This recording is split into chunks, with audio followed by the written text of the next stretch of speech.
Good morning. I'm Deb Wake, the president of the League of Women Voters of Virginia, and we are so happy to have you at our penultimate WLRT Women's Legislative Roundtable of the 2023 General Assembly session. And today we have the opportunity to hear from our issue group leaders. I was talking to David Bailey yesterday after the Senate P&E committee hearing and asked him, is it just me or has this been an extremely fast session?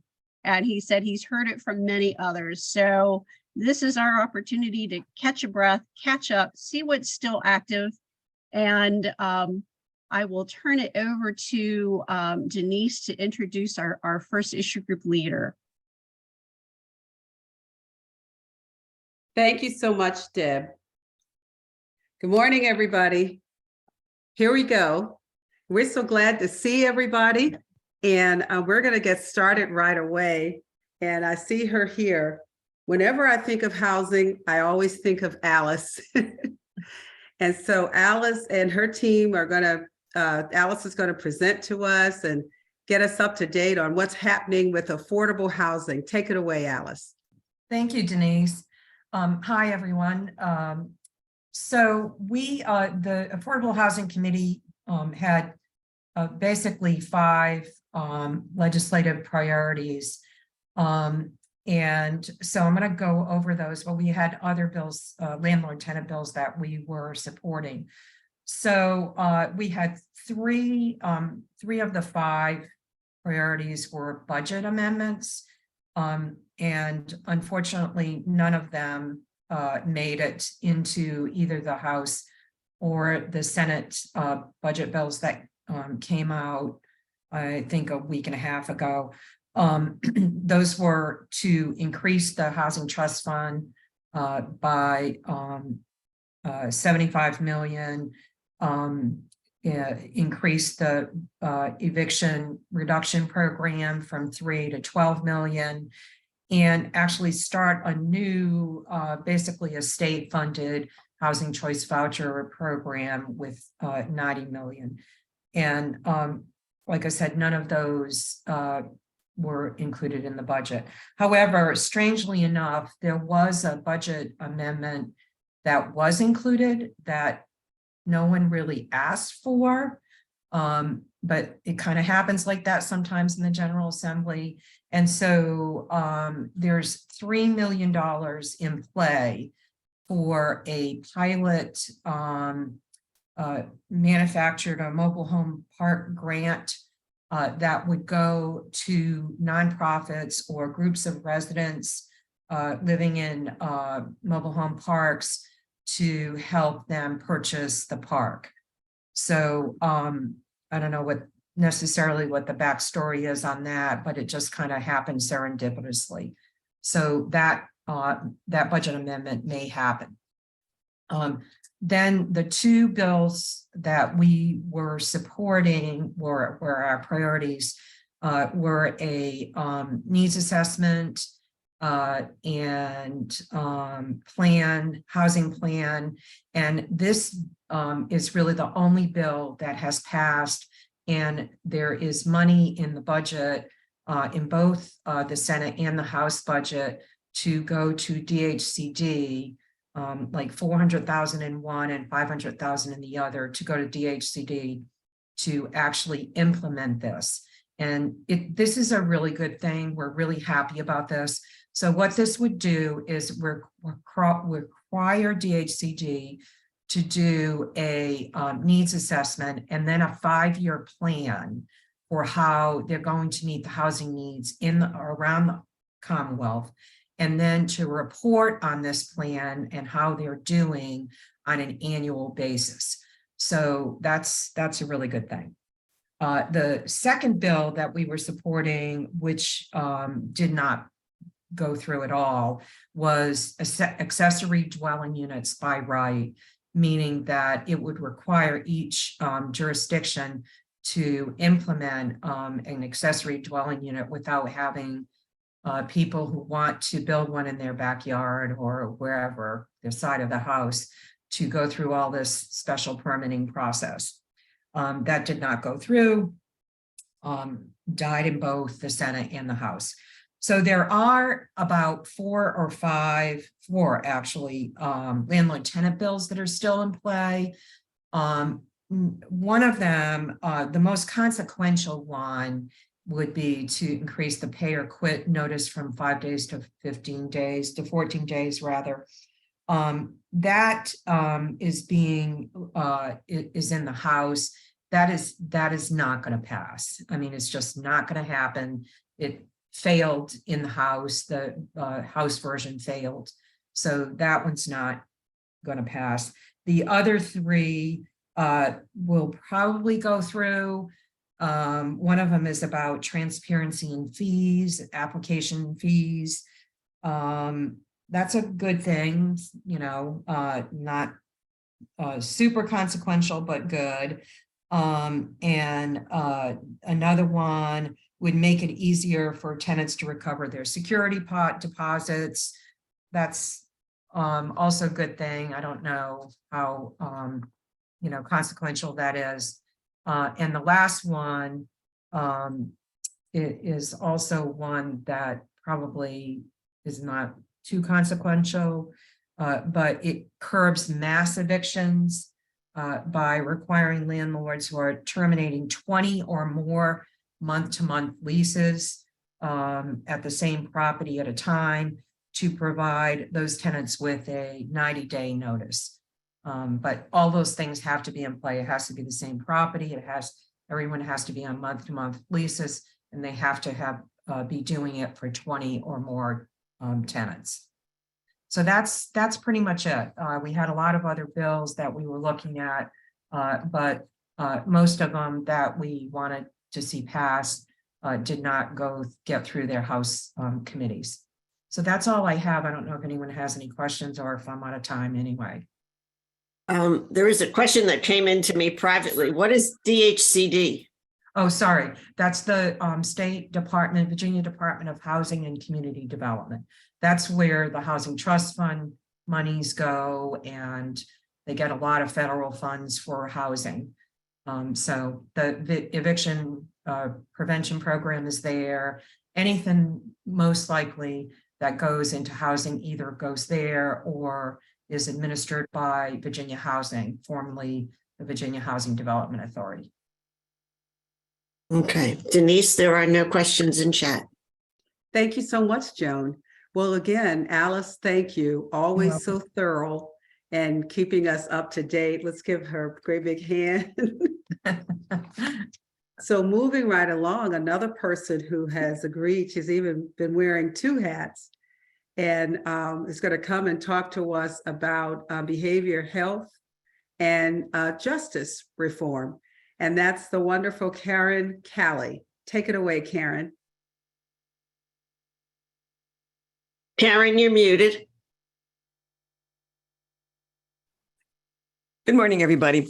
And I'd like to clarify, this is the entire participation group right here. So I'm talking with other issue group leaders, not with people outside the issue group leadership. Is that right? No, there's all members of the league here. Okay, because I'm kind of debating how much to be going into background.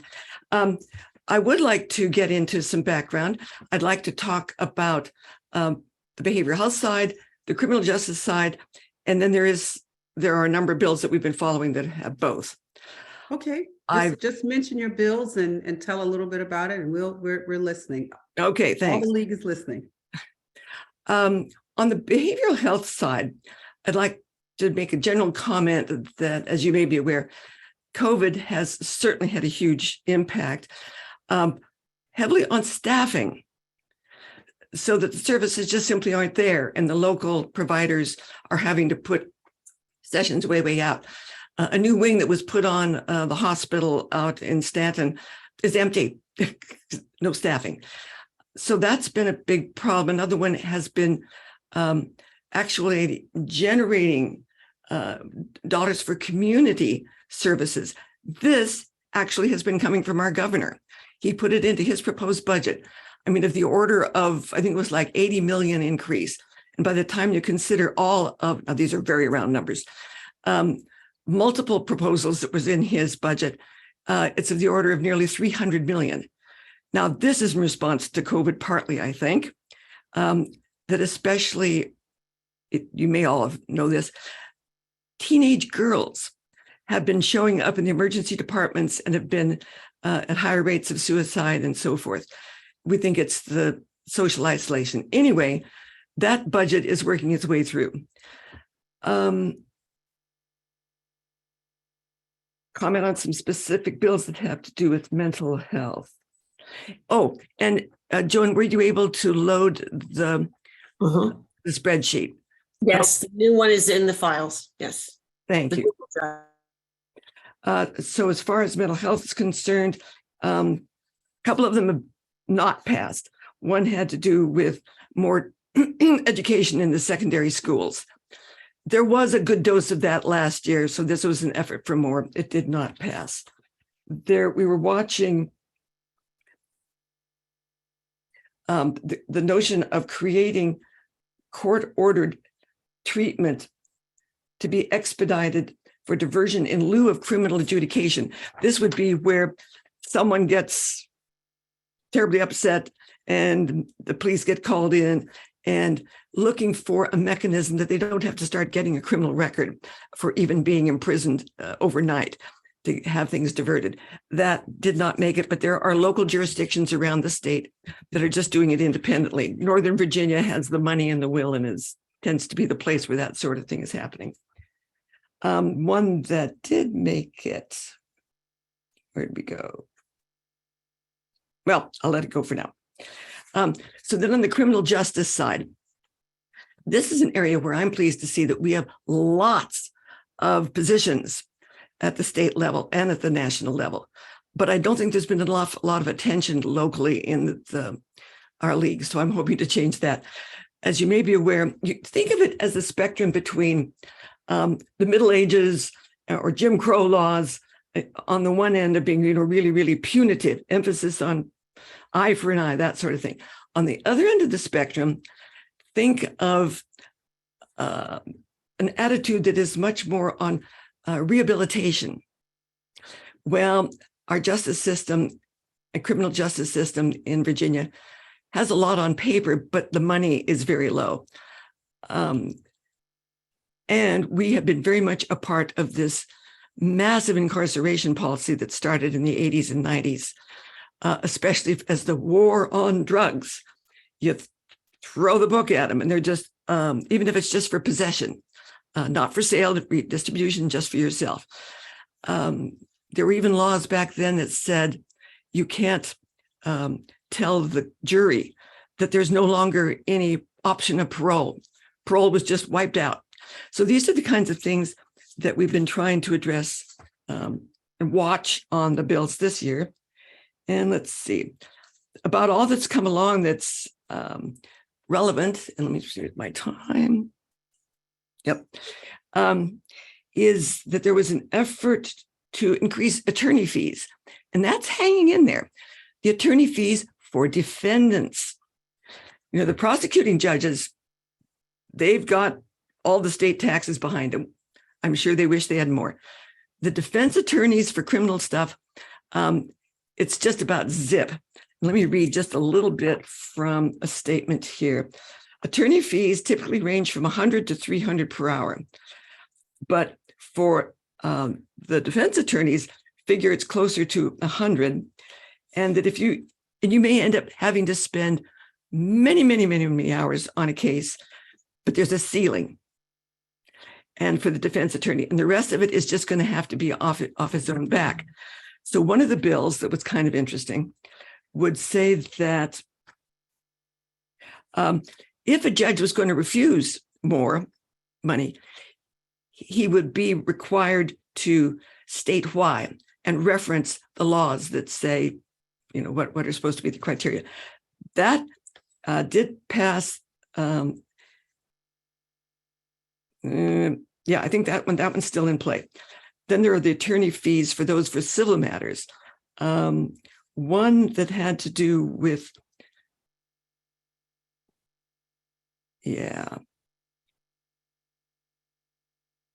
Okay, one that passed, that is still going, would be for emergency custody and involuntary civil admissions.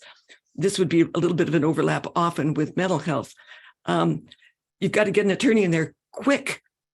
Otherwise, you've got a timetable that you've got to get imprisoned or sent to either to jail or to a hospital or something. There's supposed to be an attorney in there helping. The pay is next to nothing, and so it's been hard to get them. That's still in play. The major one where there's overlap. Am I okay for another minute or two? Barely. 1 minute. 1 minute.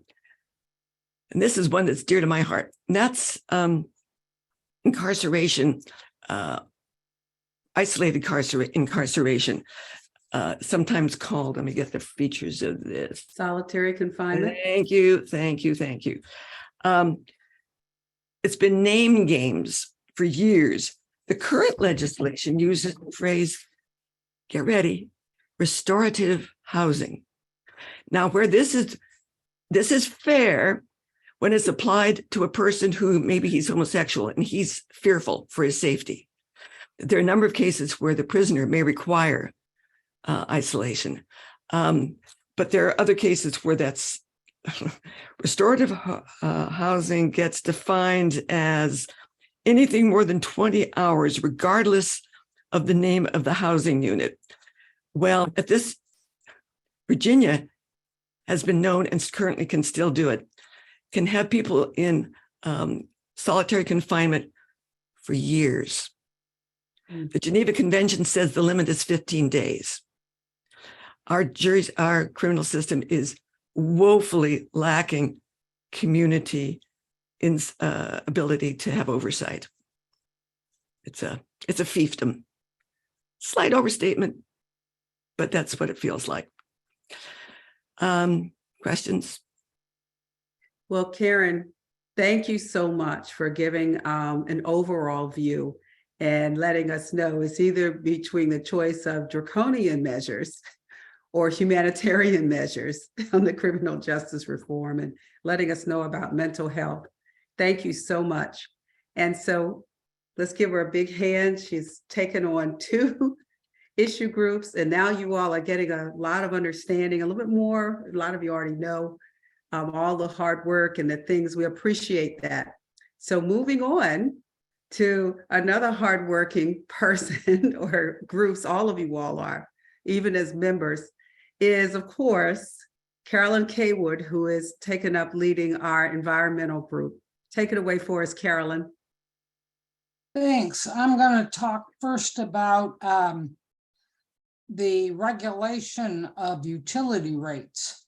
There were a number of bills, and without disparaging the ones that we didn't like as much, the ones we feel good about. House Bill 1604,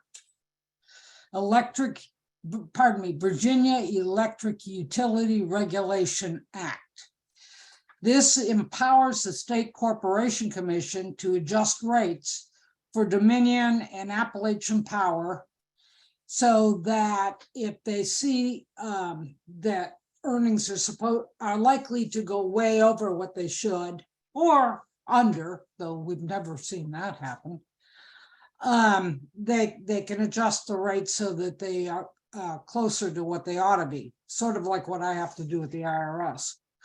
On Monday, the Senate Commerce and Labor Committee reported it out, so you can now contact all 40 senators to support House Bill 1604.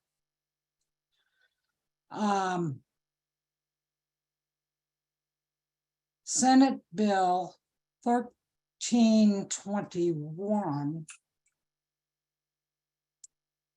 was passed by the Senate along with another bill that contradicted it, go figure. But 1321 is just like the previous House bill. It is straightforward. You can tell what's going on in the bill. The other one Senate Bill 1265 was stuck with all sorts of Easter eggs and Christmas ornaments by Dominion. And so they spent a lot of time amending it to remove stuff.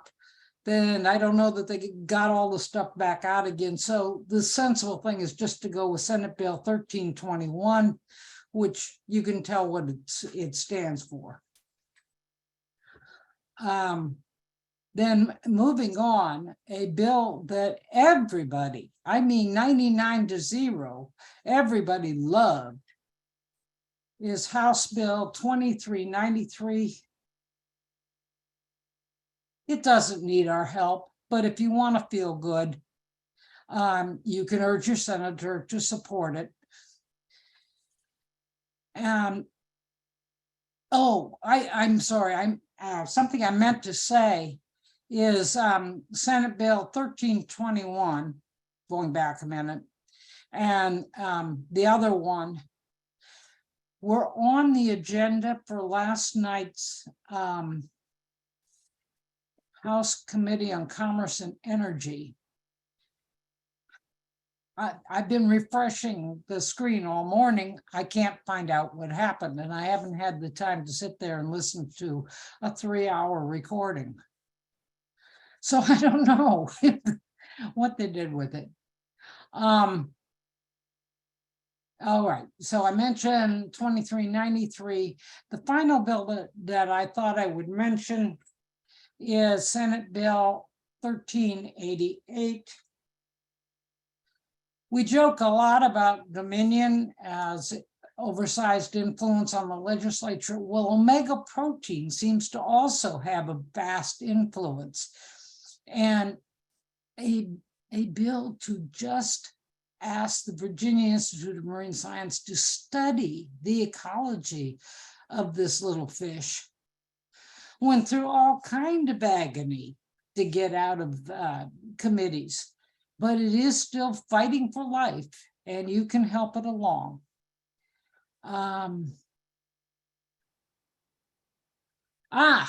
All righty. Where are we with Reggie? Well, we are not in the legislature. That's where we are. Though, keep an eye on the budget. You never know what might show up. Things have been known to appear in the budget that weren't in any of the amendments. Can you tell us what Reggie is in case we have people who don't? I certainly can. It is the Regional Greenhouse Gas Initiative. It is a consortium of East Coast states to do a carbon cap and trade deal to gradually reduce power plant emissions. It only applies to power plants. It is in the process of getting comments on the town hall site. I have read some, too many of the comments. And I assure you, it has nothing to do with California. For some reason, an awful lot of the anti-comments say, oh, we don't need to be like California. Well, we don't have to be. What they are is they're mixing that up with the electric vehicle flap, which was a different law, the clean energy law. So anyway, my next item on my little spiel was to tell you that advocacy does not end the day that the General Assembly adjourns. You need to watch for a new action alert that will be coming out after that to defend our participation in the Regional Greenhouse Gas Initiative from those attempts that would try to regulate it out of existence. Finally, the Environmental Issue Group meets next on March 2nd at 6 p.m. If you want to work hard, we would welcome your participation. And thank you so much. Carolyn, you're finished? Okay. Well, Yes, thank I you. said thank you. Okay, thank you so much. Let's give a round of applause for our environmental issue group. That is fantastic. And moving right along, our next person stepped in and just jumped in. And there's no other way I can put that. She's part of Moms Demand Action. And she certainly came in and did some action, and is helping us, leading us with our gun violence prevention group. And that's Jeanne Hannewich. Take it away, Jeanne. Good morning, everyone. Thank you so much for that very gracious introduction, Denise. And I have to say, I joined Moms Demand Action and the League at the same time in 2018. And it was because of the Parkland shooting. I realized I wasn't doing anything. And I had 2 college freshmen going to school in Florida, and they knew people that went to Parkland and had siblings that were there.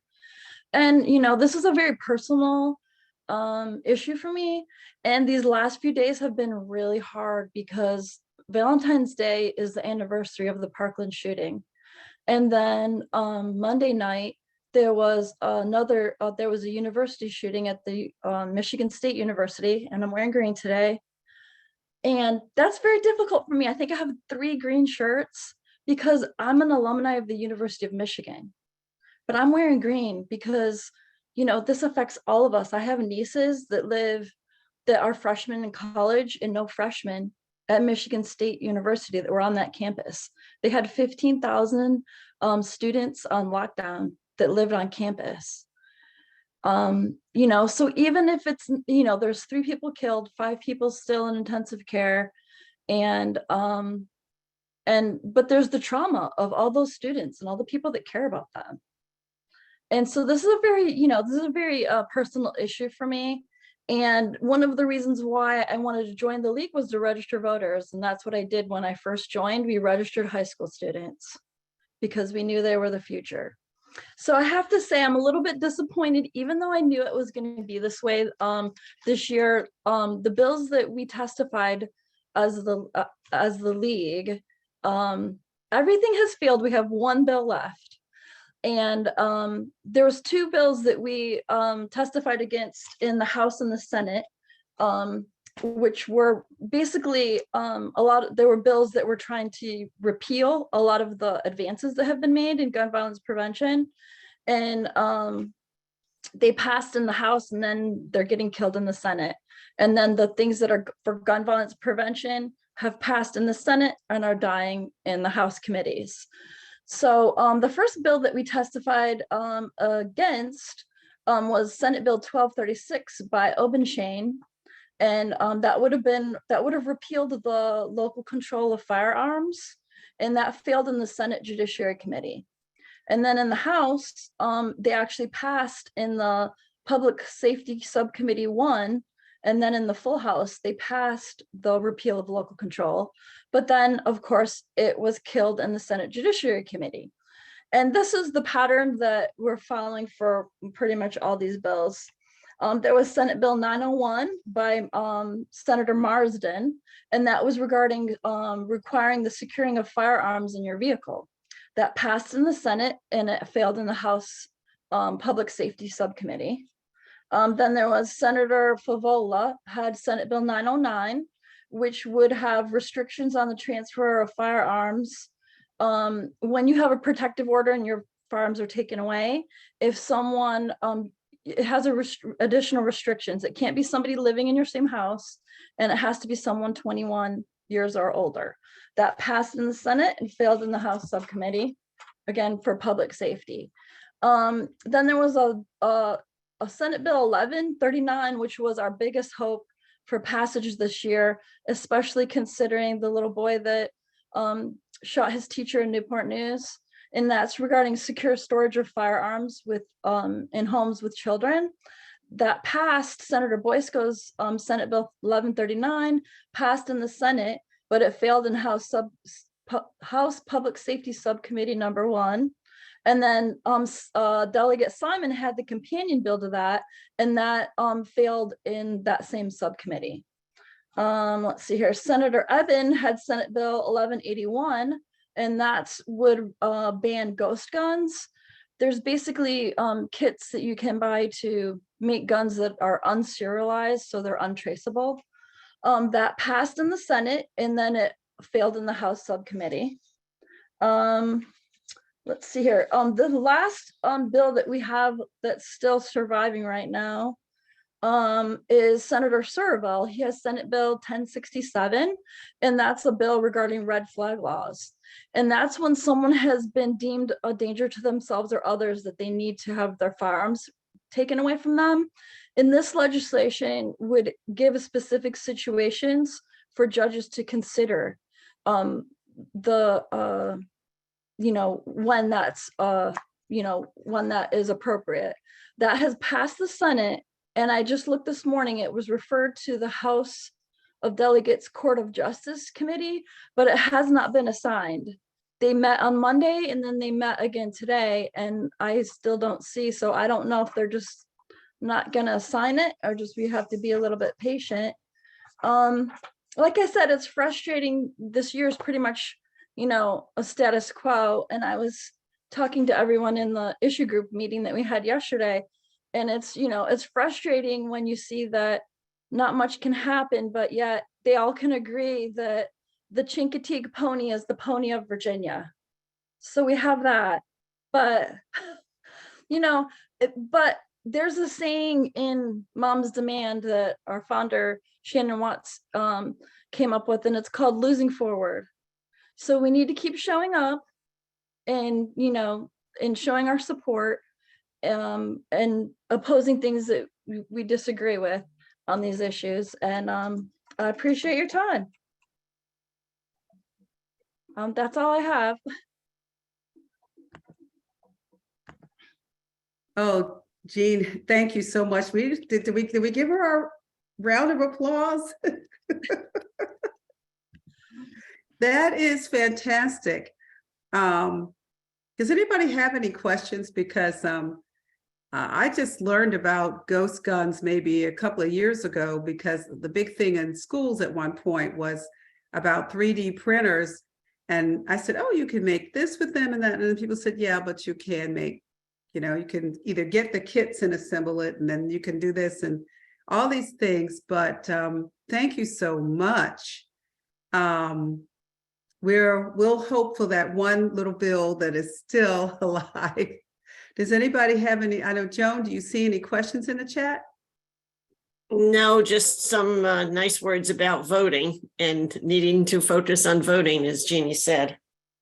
Yes, and put that in there. Your votes matter.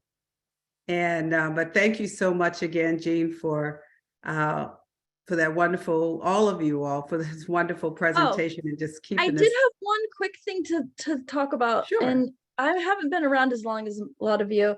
And one of my issues is the budget, because the Senate budget actually has a lot of money that they want to give to local groups and for gun violence prevention, where the House is more like punitive and not really doing anything. So I didn't really know where the league stood on that.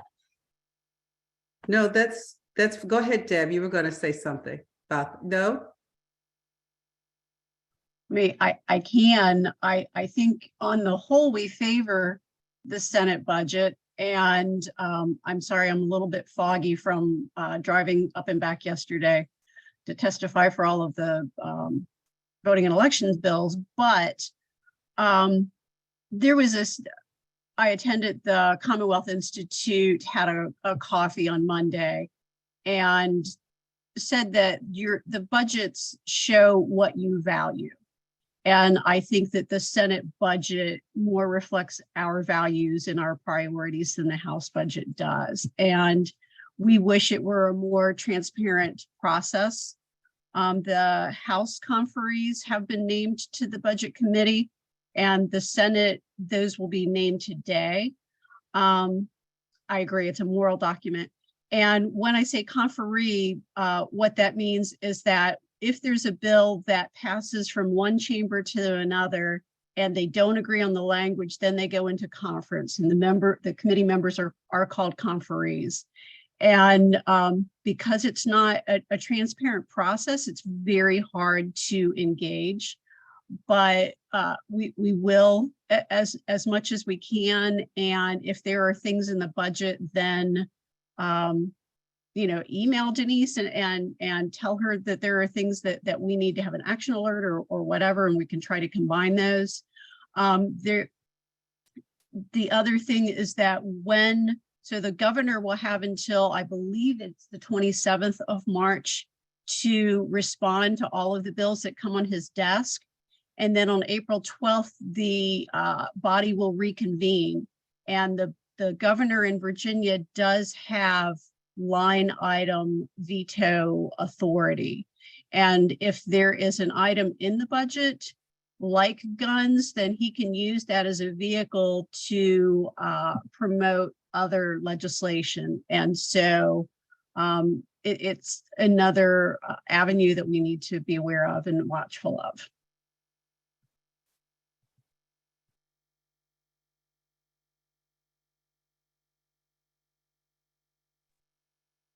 I think maybe we lost Denise. Debby is going to go next, Debby Churchman. Okay, then I will go ahead and introduce Debby Churchman. She's a member of our Reproductive Health Issue Group. And Debby, I will mention that Grace Lawler does lead the group, and she does work. And so Debby, we do appreciate you coming. And I know that you have testified on a number of bills. And so thank you for that and for being here this morning. Thank you so much. I was going to mention Grace too, is just a marvelous young woman who stepped up and is chairing this. And Denise has provided so much wonderful help along the way. I have good news and bad news. Because of the Dobbs decision last June, the whole question of reproductive health care got thrown back to the states. Virginia actually has a very good set of laws, which were passed a couple of years ago. So at this point, we are a good state. But there's been many, many efforts this legislative session to stop that. So the good news is that some of the most egregious ones have been stopped. There was the one that was trying to legislate that life begins at conception, which I believe is a position taken by particular religions and not other religions. Anyway, that managed to, it was passed by indefinitely in the Senate Rules Committee and also left on the committee desk in the House. The 15-week abortion ban was left indefinitely in the Senate Education and Health Committee. That committee is chaired by Louise Lucas, who said that she was going to be a brick wall and followed through on that threat. The bill was also left on the Rules Committee in the House side. There was, in the Senate, there was an abortion ban on the latter portion of second trimester and third trimester pregnancies. That went to the Senate Education and Health Committee, Louise Lucas's committee, where it is resting quietly. Here's the worst one. The HB 1488, which would ban or limit state funding for abortion provider facilities and individuals under state-provided medical assistance who have been raped or whose fetus has a severe fetal anomaly diagnosis, and they are seeking to have an abortion. They wanted to make sure that that didn't get funded, and that was left to quietly rot on the House Courts of Justice Committee. Then there was one that would require medical providers to provide really misleading and irrelevant medical information to their patients. That passed in the House and the Senate. It was referred to Louise Lucas's committee, where it is resting. So that's the good news. The bad news is that there were also some really good bills which did exactly the same thing as the bad bills, which is to say that they died. They tended to be promoted in the Senate, passed in the Senate, died in the House. There was a reproductive health constitutional amendment, which was introduced in the Senate and passed there. The House version was introduced and died, but it did cross over, and it's been referred to the House Committee for Courts of Justice. a couple of days ago. Who knows? Maybe they'll do something with it. Pigs could fly. Things could happen. There was one that, a House one that would require all licensed medical practitioners to receive implicit bias and cultural competency training. This is an excellent, excellent idea. I'm sure, as you all know, the people of color, the economically vulnerable, transgender people, all kinds of, people receive far worse health care than people with skin that looks like mine. And this was supposed to address that, and those bills both died in committee in the Senate and the House. There is one that still has a chance of going through. It's SB 1112, which requires health insurance carriers to provide coverage for prescribed contraceptives. That passed in the Senate. In the House, it's been referred to the Committee on Commerce and Energy. A couple of days ago, that committee referred it to Special Subcommittee number 5. So there's some movement, and I'm hoping it will move all the way to conference. Then there's stuff that appears to actually be getting through. HB 1567, which seeks to address the issue of maternal and infant mortality rates through the creation of a group of stakeholders and experts. As you also may know, we have one of the worst maternal and infant mortality rates in the Western world as a nation. I mean, we're like at the bottom. So this just trying to get a bunch of people in the same room to talk about what is happening and why is it happening. And then they were going to come up with a list of recommendations of December of this year. It passed by block vote in the House. It was referred to the Committee on Rules in the Senate. It was reported from there. It passed the Senate yesterday. So happy Valentine's Day. I'm done. Thank you so much, Debbie. And I apologize you all for that. My Zoom just stopped working on one of my devices. So I have one more to go if it happens again. But I just wanted to say thank you so much, Debbie, for stepping up and coming into the reproductive health group. And I just wanted to let everyone know, we all know because of the Supreme Court decision, we have never, ever, ever had to fight like this for anything, certainly for women and so on. And so this was all new. And Grace Lawler, who's working full-time, is leading this group. And then so many people like Debbie and Pat, and there's Patricia and some other folks have come in and just begun to get active and get involved in this particular group. So we're inviting everyone to get involved in all of our issue groups. But I just had to say that because we were very busy in this group, obviously for the first time ever in Virginia. And thank you all so much. So right now, our next person that we're going to hear took it upon herself, and her whole team is here. I see Beth and some other people from the early childhood and child care study group. And so right now, without any further delay, I know she's here now. I'd like to introduce to you all, if you don't know her, she's also managed to have a child in the middle of talking about childcare. God bless her. That's Maria Posey. Take it away, Maria. And thank you again, Debbie. Hey guys, good morning. Speaking of children, I got called in to support some childcare this morning, so I'm still joining you from my pajama couch, but wouldn't miss this because I know you're all just so busy tracking and fighting the good fight, and want to make sure that childcare stays on the radar because unlike so many other things, there is actually a bit of bipartisan support for the issue of childcare at the moment, nationally, as well as in Virginia. It seems to be one of the few issues that Youngkin is getting behind as a real need to ensure the economy can keep going. We've all seen the stories in New York Times and other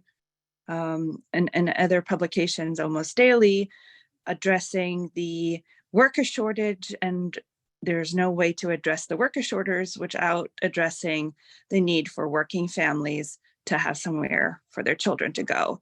And that's just on the economic side. And hopefully you've all had a chance to have a look and weigh in on our study, which also makes the case for the benefits of the children themselves, both young children, infant 0 to 5, as well as school children for after school care to participate in educational and enrichment programs for their own learnings, benefits, and equity sake. So if you haven't had a chance to look at our study, maybe I can ask Joan or Denise or Carolyn, if she's on, to post that. It's on our league website. It was a lot of work by the part of the issue group. Shout out to Carolyn and Beth who are here, who put in a lot of work collectively to make sure that report and that study was evidence and grounded in the research. Thank you so much, Carolyn. And so now, as we take all of the input that we've gotten from the local leagues, thank you all who participated in those local conversations. We will be synthesizing that information and proposing an update to our position for you all to consider at the June convention. So stay tuned for that. And even though we're doing that work, the work of tracking childcare issues continues. And so over the past few weeks, with a lot of support from Carolyn, thank you for helping us with the language, and Deb for reviewing so quickly our suggested testimony for 2 bills in particular. And those bills, let me pull them up here. It's House Bill 1479, which would have created a tax credit of up to $300,000 a year for small businesses for expenses they incurred providing or covering childcare costs for their employees. That seemed like it was moving. It was referred to and passed out of the House Finance Committee, but is stalled in appropriations. So guess they didn't want to move that one forward after all. The other one is good, not surprising, a House Bill 1423, which simply renames a school readiness committee as an actual commission. So it solidifies the group that will continue to advise the Department of Education on continued investment and support for the early childhood space. The biggest move in childcare, just like last year, we expect to see in the budget. Youngkin has already asked for increases into the mixed delivery grant program, which would drive resources to childcare deserts in the states primarily, trying to boost supply in much needed areas. And in general has signaled many times that he is open to maintaining the increased investments in the entire childcare subsidy program, which right now are funded still through ARPA funding, but as of next year, we will need to cover those increases with state funds. And so that will be a test for us and others to ensure that those funding levels continue or increase into the childcare space. So that's the update from me, everybody. I'm happy to answer any questions, but otherwise passing it back. Denise. Thank you so much, Maria. And once again, thank you for keeping the league relevant and everything, because after the pandemic, it definitely just that spotlight was on childcare or the lack of it. And thank you so much. And congratulations for being a new mom, or not totally new, but a new mom. Yeah, baby Paloma was born here last October. So still very much in those early months. And trying to savor every second because we know it goes by so fast. Well, thank you. Thank you so much. So our next speaker almost needs no introduction. He has been a friend of the League for a long time. He is used to be with TCI, and now he's with the largest teachers union or association in the state of Virginia, and that's the Virginia Education Association, which I was a 30-something year member. And so, so thank you, the Virginia. Okay, thank you so much. So right now, I would like to, without any further delay, introduce Chad Stewart, policy analyst for the Virginia Education Association. He's going to come talk to us about the budget and how it relates to education. Chad, take it away. Well, thanks so much, Denise, for that introduction. It's great to be with you all today. Thanks for having me at your event. And the first thing I'm going to do, per usual on Zoom, is share my screen. So I'm going to assume everyone can see this unless I hear otherwise. Great, seeing some thumbs up. So I am here to talk to you all about kind of the K-12 items that are in the competing budget versions. So I'll be talking about what was in the proposed House budget and the Senate budget that came out on February 5th. And I'm sure you're all well aware that Democrats control the state Senate and Republicans control the state House. So these budgets were miles apart from each other. And I will say that pretty much every year that I've been working on K-12 policy work in Virginia, I've always found things in both budgets that I could point to that I like. But for every single K-12 expenditure this year, the Senate budget does more and goes further. There's nothing in the House budget that the Senate budget doesn't go further on. So it's more black and white than it's ever been. So with that, I'll just go ahead and just give you a little bit more background on myself. So I am at the Virginia Education Association now, but I worked on K-12 policy and research at the Commonwealth Institute for 7 years prior. And before that, I taught for years in Virginia and also in Detroit, Michigan as well. So I'm former middle school math teacher. So let's get into the details. So we have this budget showdown and these competing budgets, and ultimately we can only have one state budget. So they're going to have to duke it out over the next week and a half, hopefully, and to produce a single budget. But on the House side, they have major tax cuts in the form around $1 billion for profitable corporations, and also income tax changes that would mostly benefit the wealthy. And this leads to significantly less expenditure in K-12. They're spending about $380 million more in schools than the June budget that was passed, because we have a 2-year budget here in Virginia, and this is an update year. We are spending more, but we have more revenue, and most of that new expenditure is from automatic updates that had to happen. And then there's an additional $50 million for lab schools. On the Senate side, they have no new tax cuts, and this leaves them a lot more money to spend on education. They have more than $1 billion for schools compared to the June budget that was passed back in 2022. And then there's more money for pay, there's more money for high poverty schools, there's more money for staffing.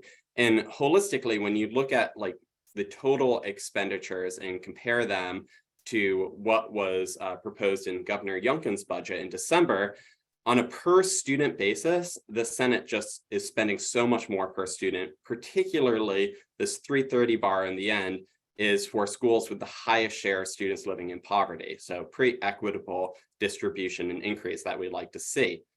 On the House side, there are cuts compared to what Governor Youngkin proposed due to a mathematical error. And you can see it ranges from $47 per student cut in our schools with the lowest share of poverty to a $75 cut per student in our schools with the highest share of poverty. So also inequitable in the cuts. So I mean, we're moving in opposite directions for the budgets. They're not even close to each other in terms of impact on our schools and students. And then there are two big buckets I'm going to talk about with you all. One is compensation and the other is staffing when we look at these budgets. Now, both the House and the Senate budget offer an additional 2% pay increase for our school staff next year. That's the state-supported school staff. And this is on top of a 5% that was already promised for next year. So it brings us to a total of a 7% raise for the next year for our state supported school staff. Now, a 7% raise in most years sounds pretty good, but it's just barely getting us back to where we were pre-pandemic when you adjust for inflation levels for our school staff pay. So you have to keep this massive recent inflation in mind when you look at that number.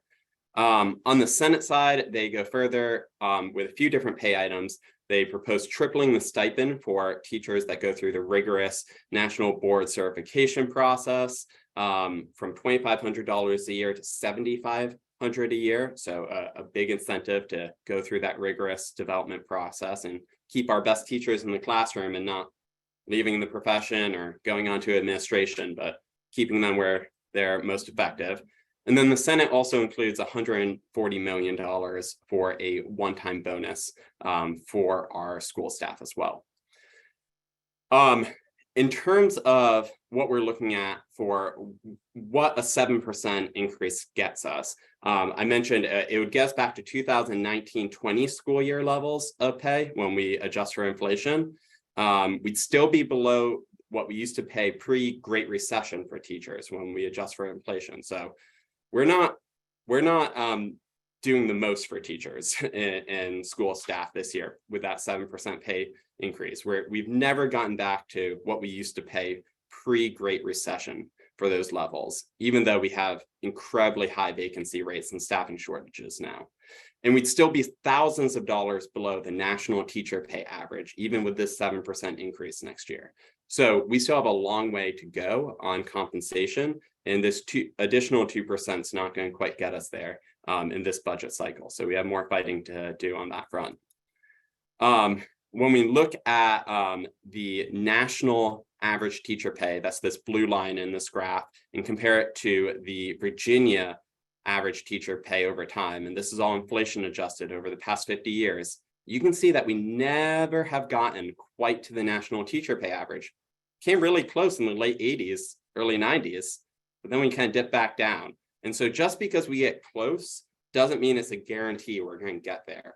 And we need to keep that in mind, because we got lawmakers being like, oh, we're going to get close again to the national teacher pay average. But we've seen this pattern before. It goes up and down. And so the best way to get to national teacher pay average is to pay the national teacher pay average. That's how you get there. You just have to pay that amount and then you're at it. It's not a mathematical mystery. And so we need to, keep pushing this narrative. It's essential that our schools have adequate staffing and we don't just have substitutes or teachers using all of their breaks to cover classes from shortages. That contributes to burnout and spiraling in schools. So we want to keep working on that front. And then the other thing is to note is that the Senate goes all in on staffing this year. This is a very good budget for education, and so much of that is in additional staffing positions that the Senate budget offers. Number one, they finally lift the support cap. And what the support cap is it was sold as a temporary savings measure back when we had a deficit after the Great Recession to limit state support for essential support staff positions in schools. And even though that was sold to us as temporary, it stayed in place for more than 12 years now in our budget. And the Senate finally makes good on their long promise to lift it all the way, which will add thousands of additional positions to our schools, really essential positions that everyone's been filling in the cracks for over the last 12 years. They add a lot more positions for social workers and school psychologists for mental health. They really put their money where their mouth is for actually addressing our student mental health crisis, unlike what we're seeing on the other side of just some language changes and workarounds. There's real money for this in the Senate budget. A lot of additional money for improvements for English learner teachers and instructional aides in our highest need schools, and additional reading specialists in the middle school level. So all things that we really know we need, the Senate is making those investments. because they have so much more money because they didn't have so many tax giveaways in their budget. So we know there's going to be some compromise deal at the end of the day, or at least we hope there's going to be some compromise deal. And it could have more targeted tax cuts, something in the middle between the budget, maybe lifting the support cap all the way, maybe partially lifting it. We could see other Senate staffing, some of the staffing, maybe not all, maybe some money for high poverty schools. That particularly benefits rural schools where a lot of Republicans have constituents. So that could be a compromise. We might see some money for lab schools. I mean, it could be a trade-off for things, and Democrats might be willing to give on that school choice front. But these are all things that could happen in budget negotiations, and it could really go either way. We're on the precipice of potentially getting a great budget for schools or something that's really watered down. So that's why advocacy is so important right now. Now, when we look at a timeline, we already have conferees. They're selected as of Monday this week.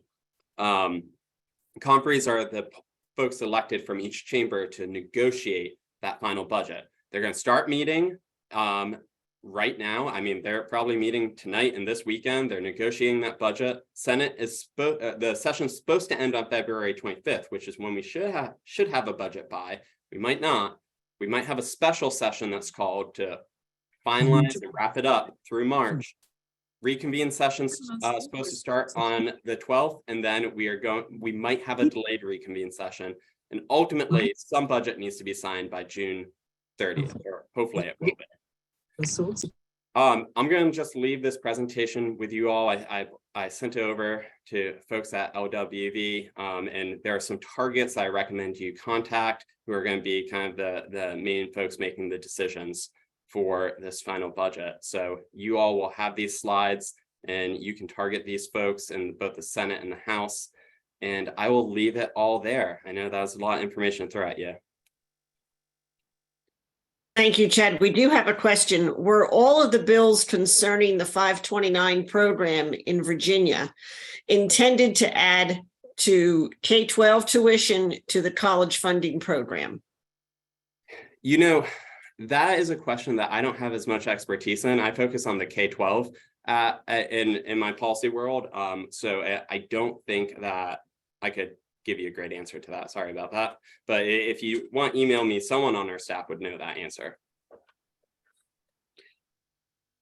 Joan, do we have any more questions? No, we do not. And I'd just like to personally say thank you, Chad. And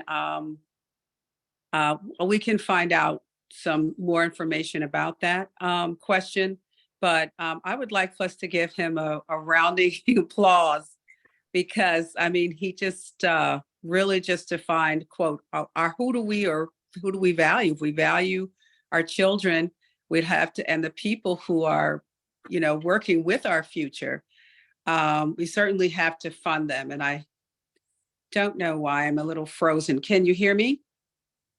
Yeah. Okay. Well, if I'm frozen, that's fine, but you can hear me. Okay.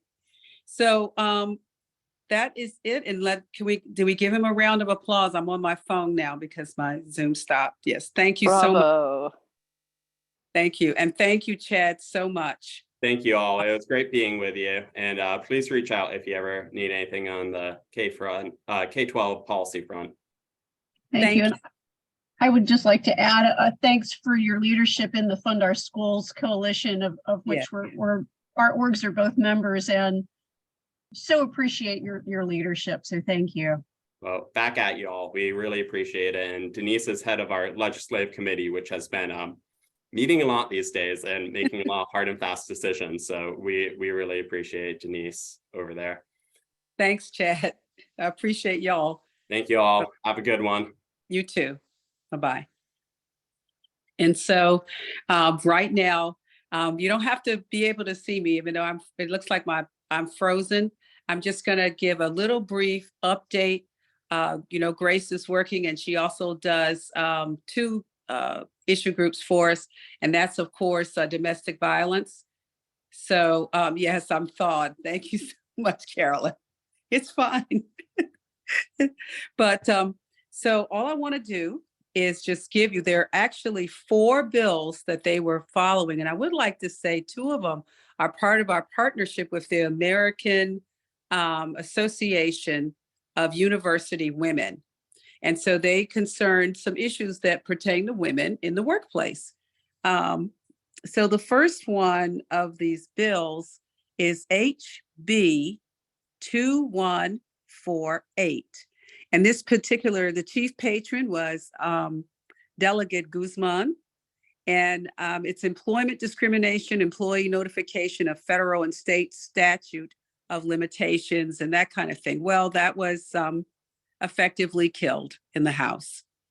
And so the next bill is HB 2003 that they were following. And that particular bill dealt with employment, training, and education, sexual harassment, and workplace discrimination. And the chief patron was Paul Krizik. I hope I said his name right. But that is also killed. And then the next bill that they were following, 17 HB 1729. And this was a bill in terms of dealing with firearms.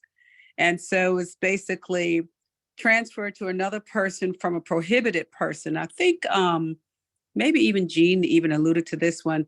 And the chief patron was Elizabeth Bennett Parker, and that was also killed in the House. As I said, there are only 4 bills, 3 of them were killed. The only one that is still surviving,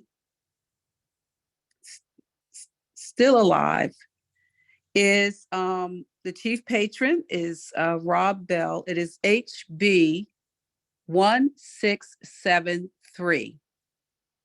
And this particular bill deals with suffocation and making it I have a class 6 felony for someone who suffocates somebody.